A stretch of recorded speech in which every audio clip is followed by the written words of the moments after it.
Don't think about things like that. Page 262 asks you to do the homework numbers 1 through 9, and then also page 265 to 266, the review 11 through 19. Take a look, make sure that is completed. There's your 1 through 9. There's your 11 through 19. 1 through 9 finished there, and 11 through 19. Excellent. And Joshua? 1 through 9 and 11 through 19. Very good. Starting on page 262 and asking the name, first of all, of the figure. What is that thing in number 1? Scott? Triangular prism. A triangular prism. Good, because the top and bottom are congruent faces. It is a prism. How many faces? 5. 5. How many vertices? 6. 3 at the top face, 3 at the bottom face. And then how many edges? 9 total edges. Very good. Number 2. We call this thing, Lana, a rectangular prism. Rectangular prism. How many faces? 6. How many vertices? 8. And how many edges? 12. 12. Number 3. We call this thing, Josh, a Hexagonal pyramid. very good. A hexagonal pyramid. How many faces? 6. Is that? Well, there's 6 triangles, but there is that base face as well, isn't there? Oh, So technically 7. How many vertices? There are 7. There's 6 at the base, and then there's the top vertex where all the side faces come together. And then how many edges? 12. 6 around, and then 6 on the base. Very good. Got that last one there. Number 4, what shape, what figure would be formed from that net? Lana?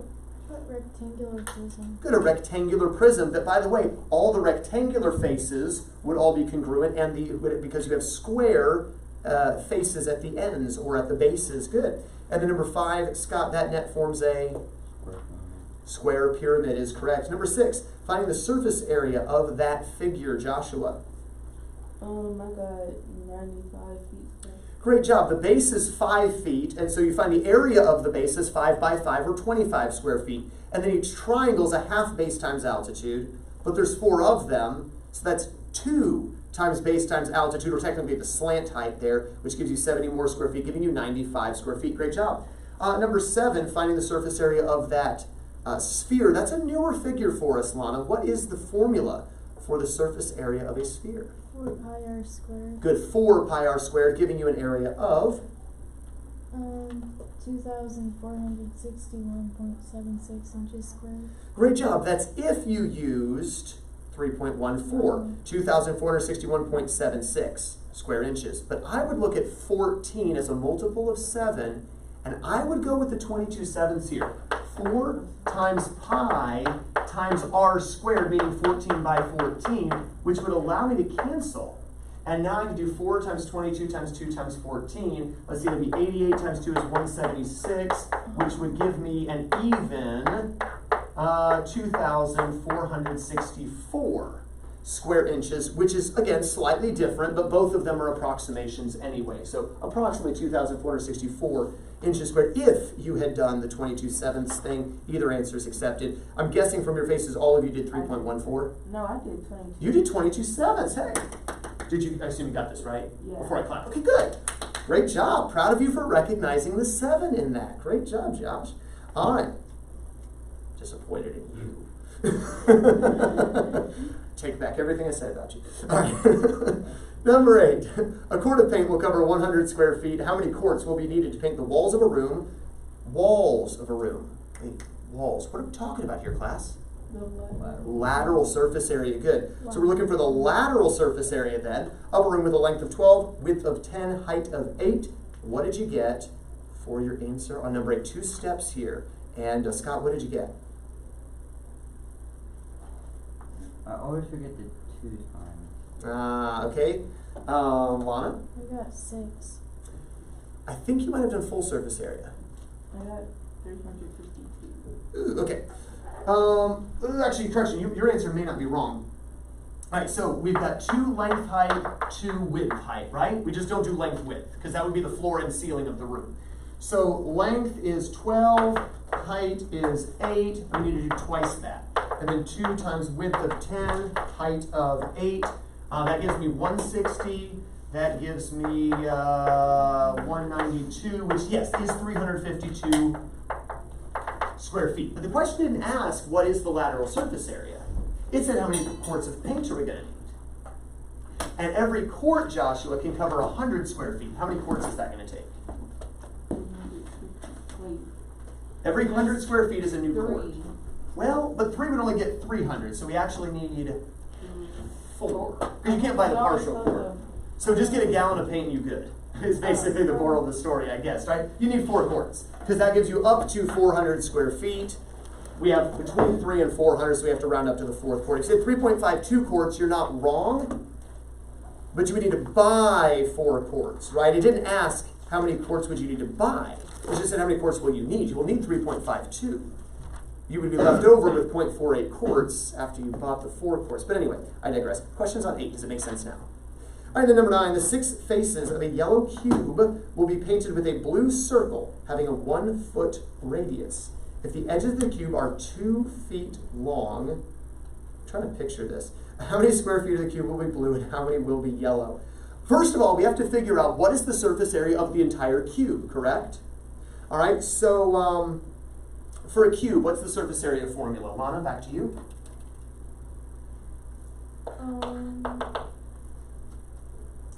6e squared. 6e squared. There are 2 foot edges, so 2 squared would give us, of course, 4, meaning the total cube has 24 square feet of surface area. However, that's the yellow it used to be. And then on every face,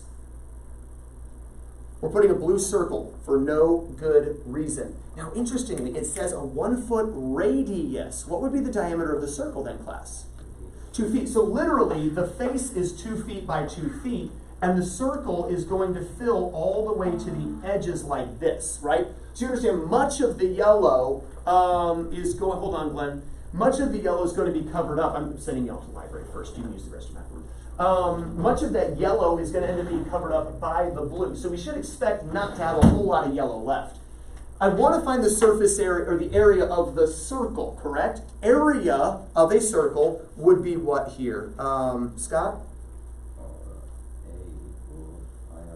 Pi r squared. But how many circles do we have? So technically we're going to use 6 pi r squared, right? 6 times pi, 3.14, times the radius of 1, which 1 squared is. So it's really 6 times 3.14, which should give us anyone? 18.84. That's how many square feet are going to be. That's how many square feet are going to be blue. And that answers the first question. How many square feet will be blue? 18.84. Subtract that away from the 24 square feet we started with to leave us with how many square feet of yellow, anyone? 5.16. How many? 5.16. 5.16 square feet is correct. All right, anyone else get those answers? No. Does it make sense now? How to picture the problem, maybe draw a little sketch always helps as well. Any questions? How do you subtract 18.84 minus 24? From 24. You start with 24 in the cube, minus the 18.84.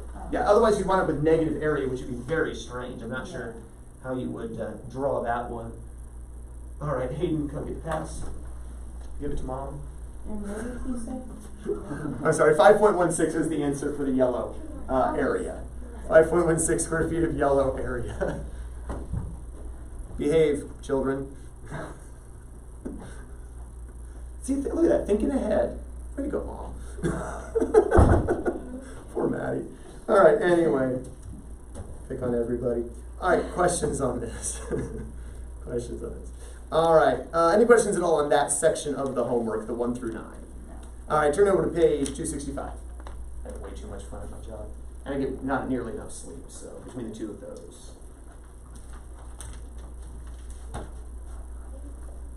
Just wait till your little brother's in high school. Yeah. All right, page 265. Review, number 11. Go ahead and read that problem for us if you would, Joshua. The volumes of water in 2 aquariums are in a 2:3 ratio. If there are 34 gallons of water in the smaller aquarium, find the volume of water in the larger aquarium. All right, for this, the instruction was very simply write a proportion and solve. What was your proportion, Joshua? 2/3 equals 34/8. Good. They gave you a ratio of 2 to 3, and they said the smaller, which would be where in the antecedent here, has 34 gallons. And the question was how many gallons would be in the larger tank, which of course would have to correspond with the 3. To solve, you would either cross multiply or use the equal ratio method. What did you get for your answer? 51. 51 gallons in the larger aquarium. Did you all get that answer as well? Good. Number 12, read that one for us if you would, Lana. The Great Pyramid of Giza is currently casting a shadow of 420 feet long. If a nearby tree, which is 13 feet tall, casts a 12-foot shadow, find the height of the pyramid. All right. There's a couple ways you could have set this up. Okay, Lana, how did you set it up? I put pyramid's height, like, wait, you want the number? Yeah, what was your actual proportion? X over 420 equals 13 over 12. All right, so you said the height of the pyramid is to its shadow as the height of the tree is to its shadow, correct?